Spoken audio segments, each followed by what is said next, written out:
Hello friends, welcome to Vazhuthi vlogs. நம்ம சத்தான ஒரு டிஃபன் பாக்ஸ் ரெசிபி செய்ய போகிறோமுங்க.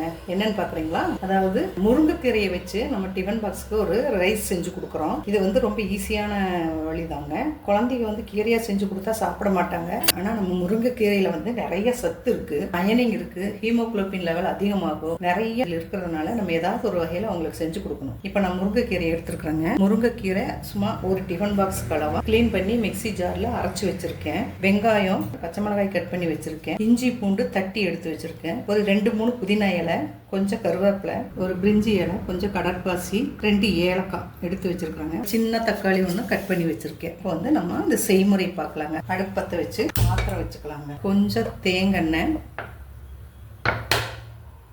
அது கூட ஒரு ஸ்பூன் ஆயில் விட்டுக்கலாங்க. எண்ணெய் சூடாகட்டும். எண்ணெய் காஞ்சிருச்சுங்க. கடுகு உளுந்து பருப்பு போட்டுக்கலாங்க. கடுகு பொரிஞ்சதும் நம்ம எடுத்து வச்சுருக்க அந்த மசாலா ஐட்டங்களை சேர்த்துக்கலாங்க. கொஞ்சமாக வெங்காயம். நீங்கள் வந்து சாதம் எவ்வளவு செய்ய போகிறீங்களோ அதுக்கு தகுந்த மெஷர்மெண்ட் எடுத்துக்கோங்க. இப்போ கட் பண்ணி வச்ச பச்சை மிளகாயை போட்டு சேர்த்துக்கலாங்க.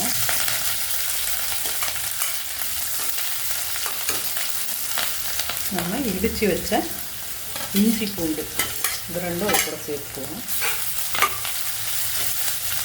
ஓரளவு வதங்கிருச்சுங்க. இப்போ நம்ம சுத்தம் பண்ணி வச்ச கருவேப்பிலையும் புதினா இலையும் அது கூட சேர்த்துக்கலாங்க. கருவேப்பிலையும் புதினாவும் சேர்த்துக்கோங்க. நல்லா கம்மன்னு ஒரு வாசம் வருதுங்க.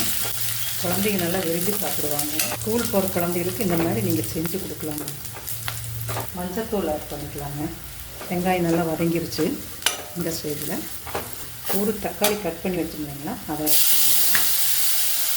இதுக்கு தேவையான உப்பு போட்டுக்கலாங்க. எல்லாமே நல்லா வதங்கிடுச்சு. இப்போ நம்ம அந்த அரைச்சி வச்சுருக்கிற முருங்கைக்கீரையும் இது கூட ஆட் பண்ணிக்கலாங்க. தண்ணி விட்டுக்கலாங்க. நல்லா அந்த பச்சை வாசம் போகிற அளவுக்கு கலந்து விட்டுக்கலாங்க. நல்லா வேகட்டும். முருங்கைக்கீரைங்கிறதுனால நம்ம கொஞ்சம் நல்லாவே வேக வைக்கணுங்க. ஒரு 5 நிமிஷம் மூடி வச்சிடலாங்க. வேகட்டும். திறந்து பார்க்கணும். நல்லா சுண்டி வந்துடுச்சுங்க. தண்ணியெல்லாம் சுண்டி நல்லா திக்காகிடுச்சு பாருங்கள். நல்லா இந்த பூண்டு இஞ்சியெல்லாம் போட்டதுக்கு மனம் நல்லா கம்மன்னு இருக்குது. இப்போ நான் வடித்த சாதம் கொஞ்சம் அது கூட சேர்த்துக்கிறேங்க.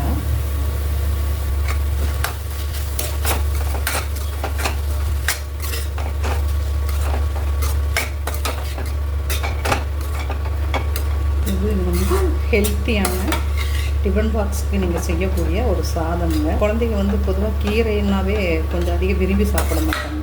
இந்த மாதிரி நம்ம செஞ்சு கொடுக்கும்போது இந்த கீரை வேஸ்ட் ஆகாது, ஈஸியாகவும் சாப்பிடுவாங்க. நல்ல மணமாக இருக்கிறதுனால வெரைட்டி மீல்ஸ்னால கொஞ்சம் குழந்தைங்க விரும்பி சாப்பிடுவாங்க.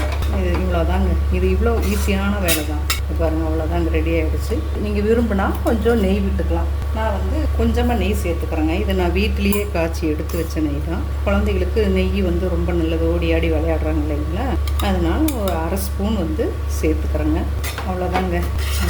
முருங்கைக்கீரை சாதம் டிஃபன் பாக்ஸ் ரெசிபி சூப்பராக ரெடி ஆகிடுச்சுங்க. நம்ம வீடியோவை இப்போ தான் நீங்கள் ஃபஸ்ட் டைம் பார்க்குறீங்கன்னா ஷேர் பண்ணுங்கள், லைக் பண்ணுங்கள், சப்ஸ்கிரைப் பண்ணுங்கள் டியர்ஸ். தேங்க்யூ.